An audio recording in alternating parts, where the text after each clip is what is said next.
इतनी भयंकर गर्मी के बाद बारिश की छोटी छोटी बूंदें बेचैन मन को आश्वस्ति सी दे रही थी। यद्यपि सुनंदा जानती है कि इसके बाद चिपचिपे पसीने का एक नया दौर शुरू होगा, पर उससे क्या। जब बादलों और सोंधी हवा से भरे ये पल मन को सुकून दे रहे हैं तो उसका आनंद क्यों नहीं उठा लिया जाए। तो क्या यही सिर्फ आज में जीने की आदत ने सुनंदा को कुछ यूं छला है कि समय रेत की तरह उंगलियों के बीच से निकल गया। वो लाड़ दुलार भरा बचपन, स्कूल कॉलेज के अलमस्त दिन और बहुत कुछ बनने के वे ढेर सारे सपने। इंजीनियरिंग करके नासा में नौकरी भी करनी थी, भरतनाट्यम का पूर्ण प्रशिक्षण भी लेना था, छुट्टी में ड्रेस डिज़ाइन भी सीखनी थी और जाने कितने रोमांचक स्पोर्ट्स भी सीखने थे। मानो सामने एक असीमित आकाश हो और उसको मुट्ठी में बंद कर लेने की क्षमता भी। पर ऐसा क्यों हुआ धूमकेतु की तरह उतर अश्विन सर ने अचानक उसकी दुनिया ही बदल दी। बहुत कम दिनों के लिए कॉलेज में आए थे वह। शायद मैथ्स के सर ने किसी मजबूरी में लंबी छुट्टी ली थी और कॉलेज ने अश्विन सर को अस्थायी तौर पर बुला लिया था। सुनंदा ने उनको देखा तो देखती ही रह गई थी। बिल्कुल फिल्मी हीरो जैसा ऊंचा कद, चौड़ा सीना और स्टाइलिश रहन सहन। पता ही नहीं चला कब उसका मन उनके घुंघराले बालों के पेचों में उलझ गया। उसकी आंखों में अपने प्रति उभरे आकर्षण को पढ़ने में अश्विन सर ने कोई गलती नहीं की थी। बीच बीच में वो उसकी तरफ देखकर मुस्कुरा देते तो वो धन्य हो जाती। इस लगाव ने उसके समूचे व्यक्तित्व को ही बदल कर रख दिया था कि खिलंदड़ी सुनंदा चुप सी हो गई। इंजीनियरिंग और भरतनाट्यम की जगह अपनी खूबसूरती को संभालने, नए नए फैशनेबल कपड़े की जानकारी और लकदक जीवनशैली ने ले ली। अश्विन का कॉलेज आना तो जल्दी ही बंद हो गया था, पर उन लोगों का मिलना जुलना चलता रहा। भैया को अश्विन बिल्कुल पसंद नहीं आए थे। सुनंदा की जिद पर पापा उनके यहाँ रिश्ता लेकर गए, पर वो तो कोई बात आगे बढ़ाने के बजाय नाखुश ही होकर लौट आए। उन्हें ना उस घर का रहन सहन पसंद आया था, न स्तर ही, और उस पर से उनके पिता ने अपने बेरोजगार बेटे के लिए लंबा चौड़ा दहेज मांगकर ताबूत में आखिरी कील ही जड़ दी थी। यूं लाडली बेटी को कुछ भी देने में पापा को कोई परेशानी नहीं थी, पर अगर कोई सिर्फ दहेज की ही बात कर रहा हो तो वो तो सही आदमी नहीं हो सकता न। पापा ने उसे पास बिठाकर बड़े प्यार से समझाया था। बेमन से ही सही सुनंदा ने उनकी बात मान भी ली और अश्विन की रट लगानी भी छोड़ दी, पर उसकी समझ में एक बात बिल्कुल नहीं आई कि इस घटना के बाद उसके घर के लोगों को उसकी शादी करने की ऐसी क्या जल्दी पड़ गई कि रतन जैसे लड़के को उसके लिए पसंद कर लाए। चेहरे में ऐसा कुछ नहीं कि दोबारा उस पर नज़र डालने का भी मन करे, और न बातचीत का ही कोई स्टाइल, और उधर मम्मी पापा भैया सब उस पर लट्टू ही हुए जा रहे थे। अगर बड़े सरकारी अफसर थे तो ज़रा रोबदार ही दिखते। ये भी कोई बात हुई कि पुरानी सी गाड़ी अपने के चलाकर चले आए। उनकी माँ, पिताजी, छोटी बहन, किसी की कोई पर्सनैलिटी ही नहीं। सुनंदा को पता था कि रतन जैसे मामूली इंसान को सुनंदा जैसी लड़की 3 जन्म लेने पर भी नहीं मिलेगी, सो उन लोगों को तो उसे पसंद करना ही था। पर वह क्या करे अगर घर में हर समय रतन की सादगी और अच्छे स्वभाव के चर्चे चलते रहते, और ऐसे में उसका आगे पढ़ने का तर्क तक किसी ने नहीं सुना। फिर बाद में जब रोज रात में चुपके चुपके रतन के फ़ोन आने लगे, जिनमें कभी उसकी खूबसूरती की तारीफ होती तो कभी हनीमून के लिए ऊटी की सुंदरता का जिक्र होता, तो उसे भी उनका व्यक्तित्व ठीक ठाक सा ही लगने लगा और उसने स्वयं के वक्त की लहरों के हवाले छोड़ दिया। ब्याह कर ससुराल आई तो घर के सारे लोग सचमुच सीधे और अच्छे लगे। सास ने अपनी नन्ही सी दिखने वाली 19 वर्षीय बहू पर ज्यादा जिम्मेदारियां छोड़ना उचित नहीं समझा, और रतन दिन भर घर के बाहर ही रहते थे, अतः सुनंदा के पास अपने लिए ढेर सारा समय होता था।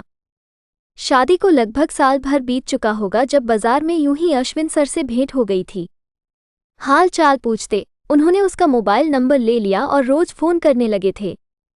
अब जाकर सुनंदा को पता चला था कि गलती तो खुद उसके पापा की ही थी, जिन्होंने भैया की बातों में आकर 2 प्रेम करने वालों को अलग कर दिया। अब क्या करे सुनंदा, अब तो वह चक्रव्यूह में फंस चुकी है। अश्विन जैसा सुदर्शन पुरुष उसके लिए बाहें फैलाए बैठा रहा और वह रतन के साथ बांधती गई। रतन और उससे संबंधित हर चीज में अब कमी ही कमी नजर आने लगी थी। उधर अश्विन के व्यक्तित्व का आकर्षण, उसकी बातें सिर चढ़कर बोलने लगी।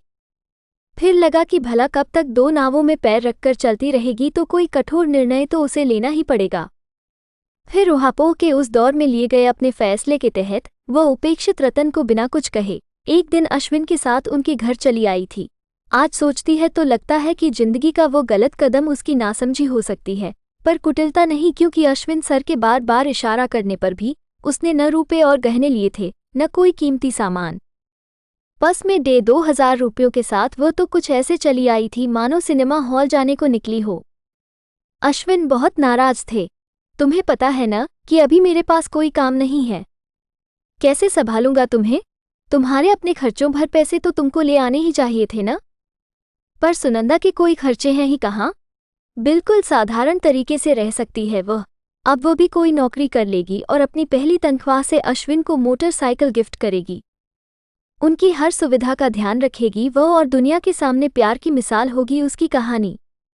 पर शुरुआत ही कड़वाहट से हो गई थी। अश्विन शायद उसकी तरह नहीं सोच रहे थे। उन्होंने तो मानो धड़ाम से उसे हकीकत की धरातल पर ला पटका कि फोन पर इतना लाड़ प्यार दिखाते उसके बिना जिंदा न रह पाने का दावा करने वाले अश्विन तो अब उससे सीधे मुंह बात भी करने के मूड में नहीं थे। किसी राजकुमारी की तरह पली बड़ी सुनंदा को अब समझ आया कि वह क्या गलती कर बैठी है। डांट डपट जल्दी ही मार पीट में बदल गई और कुछ ही क्षणों में उसने भोग लिया था कि रतन के प्यार दुलार भरे स्पर्श और अश्विन के बलात्कार में क्या फर्क है। अपने पराये का फर्क देख भौंचक्की थी वह। अश्विन चाहते थे कि वह पापा को फोन करके आर्थिक मदद मांगे पर अब कोई भी दूसरा कदम उठाने से पहले वो जरा थमकर अपनी स्थिति पर सोचना चाहती थी। पापा और भैया से उसे कितना डर भी तो लगता था। ऐसा थोड़े ही न था कि वो फोन करेगी और पापा पैसे लेकर आ जाएंगे। पता नहीं वो अब उससे बात भी करेंगे या नहीं। क्या वो कभी यहाँ से वापस जा सकेगी? उस दिन अचानक पापा को आया देख कितनी खुशी हुई थी उसे। जैसे कि कोई बुरा सपना देखते देखते नींद खुल जाए। अब बस वो यहाँ से जाना चाहती है, उनकी हर बात मानना चाहती है। पर अश्विन ने उसे कमरे में बंद कर अपने नए बिजनेस के लिए 10 लाख रुपए मांगने के लिए धमकाना शुरू कर दिया था। कुछ नहीं हुआ था फिर। पापा की नज़रों में छिपी वह नफरत, वो परायापन, उनके कठोर हाथों का वह थप्पड़ जिसके निशान गालों पर 3 दिन तक बने रहे थे और टूटे विश्वास की वे किरचें कि पापा उससे सारे संबंध तोड़कर लौट गए थे और साथ ले गए उसका सारा बचपना। समझ गई थी वह कि सब कुछ समाप्त हो चुका है। वो पूरी दुनिया में अकेली हो चुकी है।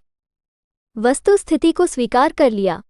अश्विन की वासनापूर्ति और उनकी माँ की नौकरानी जो जैसे नचाता नाचने लगी।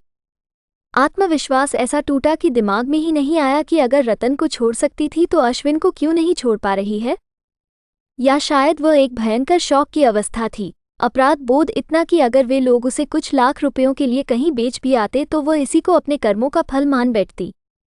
6 महीने बीतते बीतते जब वह सूख कर कांटा हो चुकी थी, रंग सांवला और आंखें कोटरों में धंस चुकी थी, तब एक दिन पता चला कि इस दुनिया में चमत्कार भी होते हैं।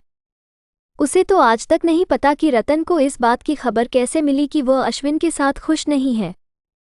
उस दिन अचानक उन्हें सामने पाकर सोचा था कि शायद तलाक के कागजों पर साइन लेने होंगे, पर वे तो पुलिस को साथ लेकर अपनी पत्नी को छुड़ाने और अपहरण, बलात्कार और यंत्रणा देने के जुर्म में उन लोगों को गिरफ्तार कराने आए थे। किसी देवदूत की तरह वह उसे बुरे सपने से बाहर ले आए थे और एक बार फिर सुनंदा ने स्वयं को समय की लहरों के समक्ष शिथिल छोड़ दिया था। रतन के घर पहुंचकर 2 दिन वो अवश निढाल भूखी प्यासी एक कोने में पड़ी रही। फिर धीरे धीरे अपनी स्थिति समझ में आने लगी कि रतन के माता पिता और बहन कोई भी उसे अपने घर में वापस लेने को बिल्कुल भी तैयार नहीं थे। तलाक ले लेने के लिए उन्हें लगातार समझा रहे थे, पर न जाने क्यों रतन बिल्कुल ही चुप रहने लगे थे। उनका गंभीर चेहरा देखकर किसी को कुछ अंदाज ही नहीं होता था कि वो सोच क्या रहे हैं। पर अगर वो कुछ बोल ही नहीं रहे थे तो घर के बाकी लोगों ने सुनंदा की पूर्ण उपेक्षा का निर्णय ले लिया।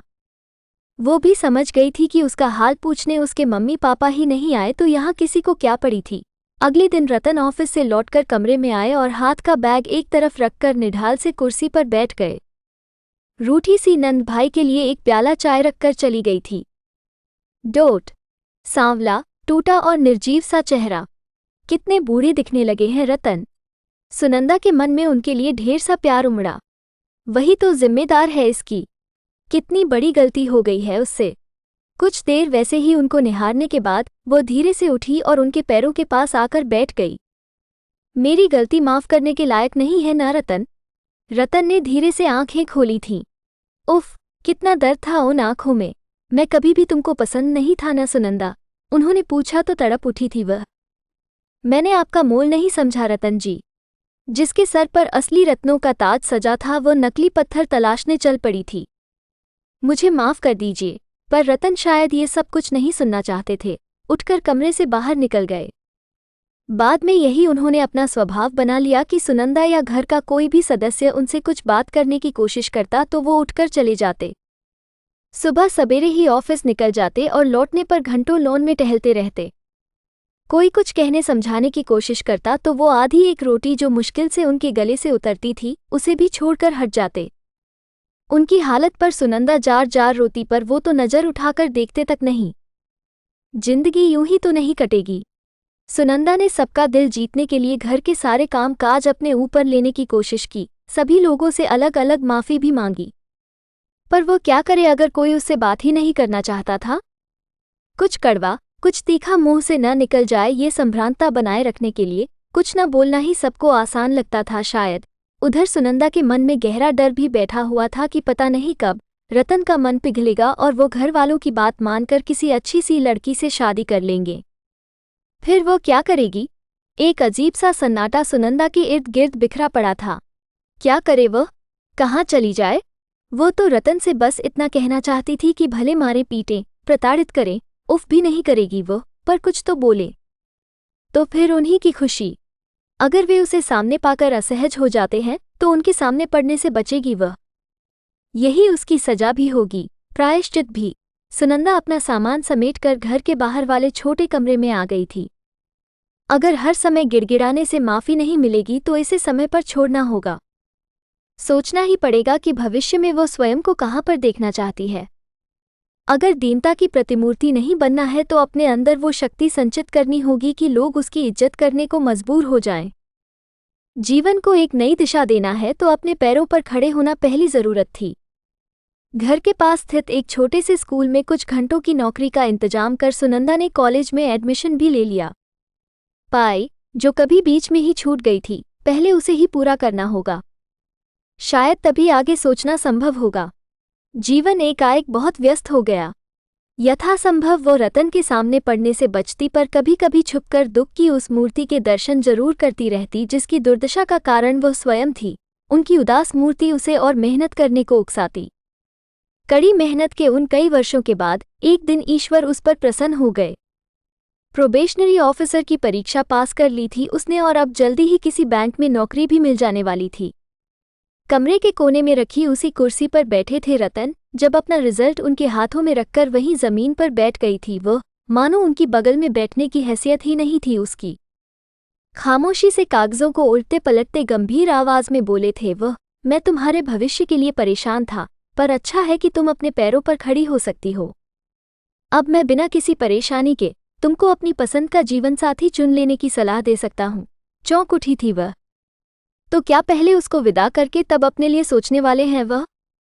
पर जो भी हो, वो किसी बात की शिकायत करने की स्थिति में तो है नहीं। मेरी पसंद की बात अब छोड़िए रतन जी, उसे तो अपनी नादानी से खो दिया है मैंने। पर मेरी वजह से आप कब तक ये शापित जीवन जिएंगे? सबकी बात मान क्यों नहीं लेते आप? धीमी आवाज में सुनंदा ने पूछा तो खोए खोए से रतन कहने लगे, एक दिन मैं इतना स्वार्थी हो गया कि तुमसे तुम्हारी पसंद पूछे बिना ही ब्याह लाया था तुम्हें। पर अब तुम जिसको भी चाहो मैं तुम्हारी मदद करूंगा। तुम्हारा ये उतरा चेहरा मुझसे नहीं देखा जाता। तुम्हें खुश रखने को मैं कुछ भी कर सकता हूँ। रतन की आंखें गीली थीं। एकाएक सुनंदा समझ गई कि अस्वीकार के जिस डर से वो गुजर रही थी वही डर उधर भी था। अगर वो सोचती थी कि किसी दिन रतन उससे मुक्ति पाने का निर्णय ले लेंगे तो उधर भी यही डर था। शायद दोनों ही तो एक दूसरे की पहल का इंतजार कर रहे थे। किसी के साथ भागी हुई पत्नी को बिना एक शब्द बोले लाकर घर में तो रखा ही, संयुक्त परिवार में रहकर भी ऐसा माहौल नहीं बनने दिया कि कोई उसे कुछ भी कह सके। एक ही घर में अलग अलग रहते हुए पिछले इतने समय से उसके निर्णय का इंतजार कर रहे हैं वो, और आज भी चयन का अधिकार उसे ही दे रहे हैं। पल भर में ही वो उदासी के उस गहन गह्वर से बाहर निकल आई थी। अब तो महसूस हो रहा था कि दुनिया की सबसे सौभाग्यशाली स्त्री है वह, और ईश्वर ने जो उसे दिया है वो तो किसी और के पास नहीं होगा। बरसों से जमी धूल साफ हुई तो चमकदार धूप अंतरतम के कोने कोने तक जाकर पसर गई। अब सुनंदा की आवाज में चपलता थी। जीवन साथी तो मेरे पास है, बस उसके दायित्व से उसका प्यार बनने तक का सफर तय करना बाकी है। उसकी बात समझने में रतन को कुछ समय लगा था। फिर वो उठे और पैर मोड़कर उसके पास वहीं जमीन पर बैठ गए। सुनंदा के हाथों को पकड़कर कहने लगे, मुझे तो सिर्फ तुम चाहिए थी सुनी। न समाज की परवाह है न किसी और का ख्याल, बस तुम कह दो कि मैं तुम्हें पसंद हूँ। इस बार मुझे मत नकारना, मैं बर्दाश्त नहीं कर पाऊंगा।